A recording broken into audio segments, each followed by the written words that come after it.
A pleasure to meet all at last, and now it's time for some more HJN Season 3. Now it's time for number 2085, Industrial Vacuums. Basically, vacuums that are made for various work.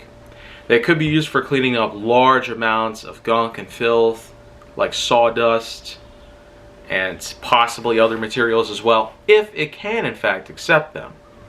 These are the types of vacuums that actually operate much more powerfully than other known commercial vacuums, like the kinds that you might find from various retailers like Walmart or Target, with brands of all the sorts, like Ryobi, Shark, and who could forget, Dyson.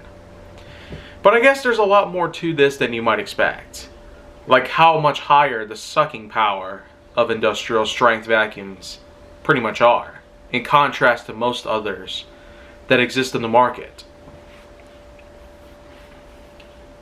But hey, no, some details might be too complicated for the common individual. Younger persons who may be watching this might not understand the typical suckage level between industrial strength and typical strength.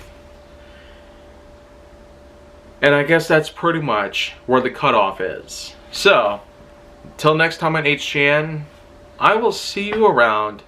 Until then.